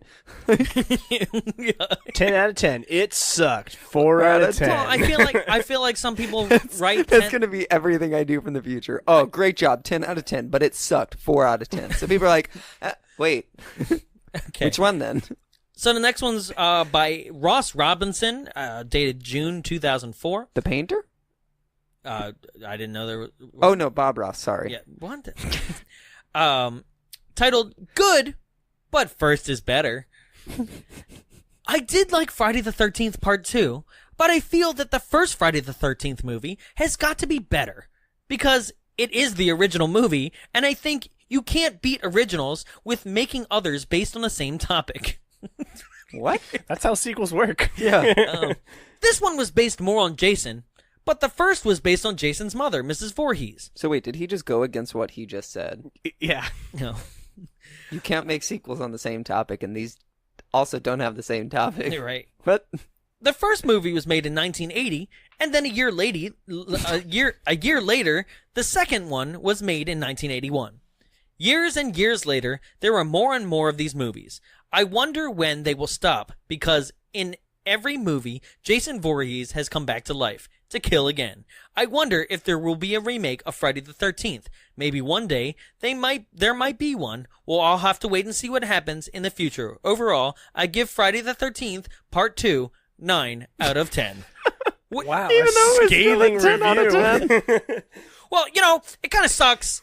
And the first one was made like in 1980 and had to do with Mrs. Voorhees, and the second one was made in 1981. So you can clearly see the differences.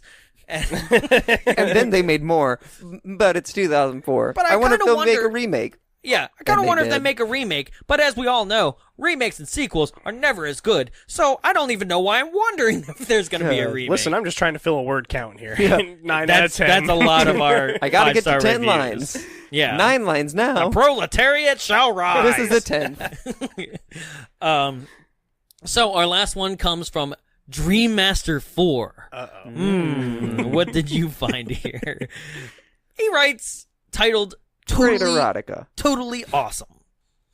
Being a huge fan of horror movies, this is one of my favorites. Now we got Jason, without the mask, slashing some teenagers in the now legendary Camp Crystal Lake. What I really love about this flick are the scenes before the deaths. The titties. Again, like Say the you're a first, perv. again, like the first one, very atmospheric. Not as good as the first one, but really close. 10 stars. Okay. I like the scenes before they die.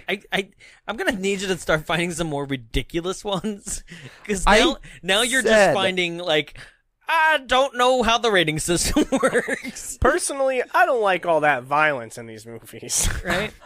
I really like the part with the dog. I said with this one, there were not a lot of good reviews. Well, because all of them were actually genuinely Yeah, I praising know. it, right? You got to find one that's like over the top praising, That's like jacking it off. the I would ones... suck this movie's dick. Right? If Jason were alive, his dick would be in my mouth. Yeah, that's what I want, right? Ew. I will look him in both the eyes, whichever direction they are pointing at the moment when I'm sucking him off. Eh. That's what I want. So, I'm exhausted. This Yeah. is great. I've had a lot of laughs. Thank you for joining us today, Tyler. Thanks for having me. It was I great. know. I know. You'll never be back. Yes.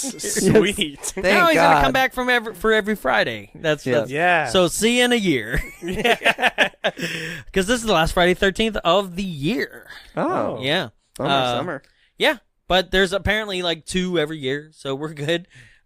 See you in 2019 if we're all still here. Who knows? That giant meteor doesn't hit. That's right. So thank you for joining us. We had a blast.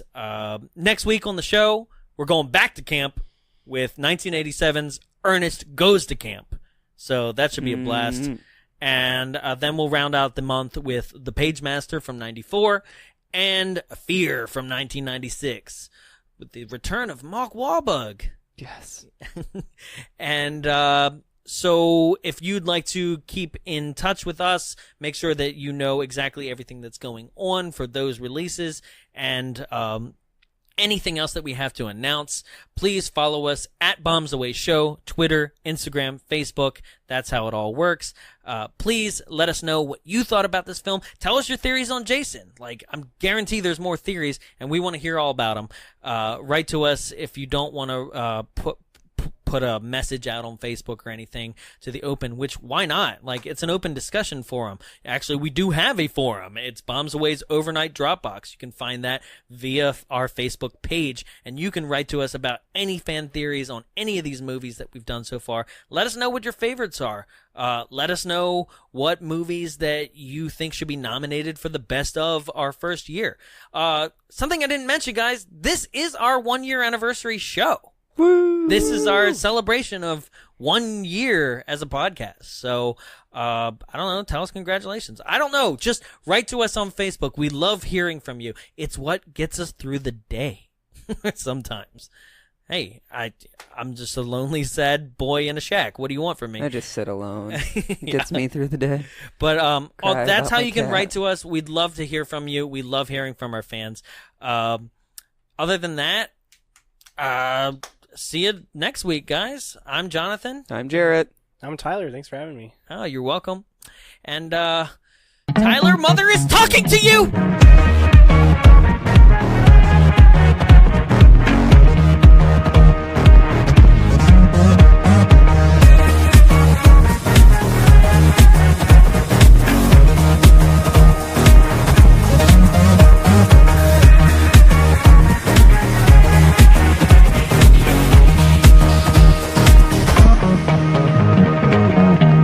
this is Jarrett with the Bombs Away podcast, and we are here in the Frida Cinema recording our podcast. So the Frida Cinema is a program of the Long Beach Cinematique, and it's located here in Santa Ana in Southern California. It serves the neighboring communities, and it is a non-profit art house cinema dedicated to enriching, connecting, and educating communities through the art of cinema. It's here to entertain, and that's why the entertainment industry exists. So what they show on these screens is pretty amazing. They have things such as the Director's Series, and it features directors such as Martin Scorsese, Mel Brooks, and Lloyd Kaufman. Lloyd Kaufman, if you didn't know, did The Toxic Avengers and The Class of Nukem High. They also have something called Friday Night Freakouts, and this is presented by OC Weekly. It has films that are among the horror or sci-fi kind of genre. They've done films such as Lost Boys, Hackers, and The Room. They've also featured anime like Your Name and Akira. Some other things they do are double features. They've done things such as Hot Fuzz mixed with Shaun of the Dead, which is actually two pretty good films. They also show a lot of cool things among the lines of indie films. They have The Void, which is currently on Netflix, and they also have had Academy Award-winning films such as Best Film winner Moonlight, which I think is pretty awesome that it showed in this space before it actually went up. If you want more information about showtimes, location, and everything film and entertainment related to the Frida Cinema, you can go to www.thefridacinema.org. You can also follow on Facebook at facebook.com/thefridacinema and on Instagram and Twitter at the Frida Cinema. The Frida Cinema, for filmmakers, for film goers, and for you. This has been a production of Big Bulb Entertainment, executive produced by Jonathan Young. For more media and information, visit us at www.bigbulbentertainment.com. Big Bulb, what's your bright idea?